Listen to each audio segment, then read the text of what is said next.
Have you ever noticed that the more you chase something, the more it seems to slip away? What if I told you there's a completely different and more effective way to get what you want? In Stoic philosophy, the secret lies in stillness, not in chasing things, but in attracting them. In this video, I'll show you how calm, quiet strength can completely transform your life, and how the things you once pursued may start flowing toward you effortlessly. So if you're ready to live with more balance, control, and inner power, hit that subscribe button, turn on the bell, and let's take this journey together. True influence starts inside. Stoicism teaches a deceptively simple truth that can change your life.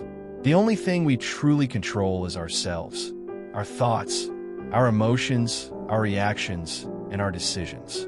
Everything else, people, opinions, outcomes, they're outside our hands.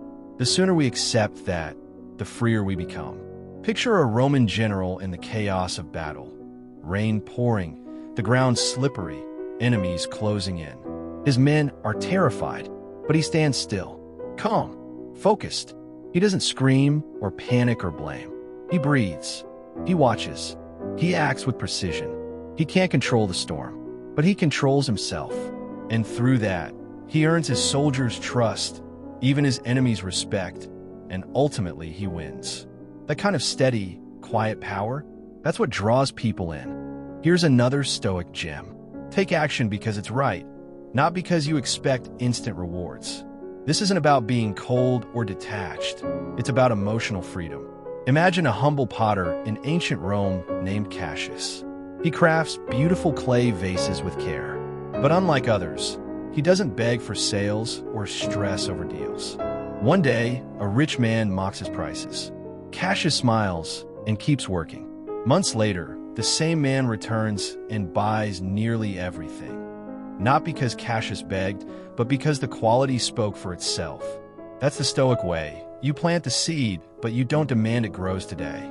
You do good work, not for praise, but because it's who you are.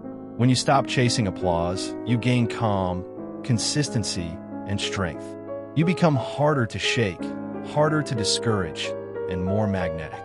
Sometimes, the loudest presence is quiet absence. In today's world, we think we have to show up louder, bigger, more often. But Stoicism teaches the opposite. Real presence doesn't need a shout. Picture someone who's always chasing, always explaining, always trying to be seen. Now picture someone who chooses silence, not out of pride, but peace. They step away calmly, protect their space, and let their absence speak.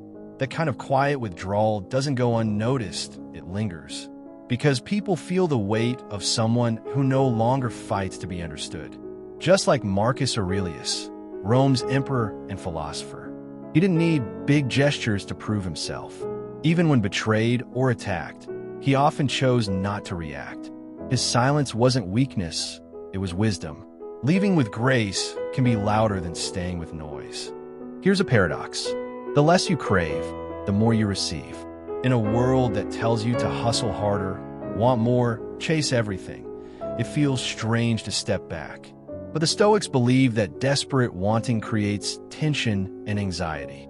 And ironically, it pushes what we want further away. Epictetus, the Stoic sage, said, "It's not things that disturb us, but the way we desire them." When you're needy, people sense it. But when you're whole on your own, peaceful and present, you naturally draw others in. Imagine someone desperate for love, trying, pleasing, pushing. That energy repels. Now imagine someone calm, content, and real. That peace is attractive. That energy is safe. Wanting less isn't about giving up. It's about trusting the process. You steer your ship, but you don't try to force the river. Real strength?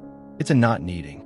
And when you realize you're already enough, what once felt out of reach often starts coming to you on its own. Finally, Stoicism teaches us to trust the path, not by sitting still, but by letting go of obsession over outcomes. Marcus Aurelius ruled through plagues, wars, betrayals. Yet in his journals, he reminded himself, if something doesn't happen, maybe it was never meant to.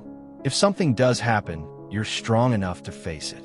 The Stoics believed in the logos, a kind of divine logic behind the universe.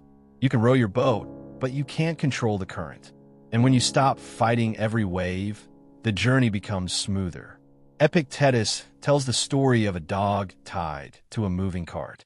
The cart moves, whether the dog resists or flows with it. We're that dog. The more we fight what we can't control, the more we suffer. But when we accept the rhythm of life, we move with grace. Stoic trust isn't laziness, it's wisdom. You prepare, you act, but you also release. And you remember, what's truly meant for you will never ask you to lose yourself to get it. If this message stirred something in you, remember, the calmer you are, the more life flows. Don't chase what's meant to be drawn to you. If you believe in this philosophy and want to live with more balance, wisdom, and power, subscribe now and tell me in the comments. When was the moment you realized forcing things doesn't work? I want to hear your story.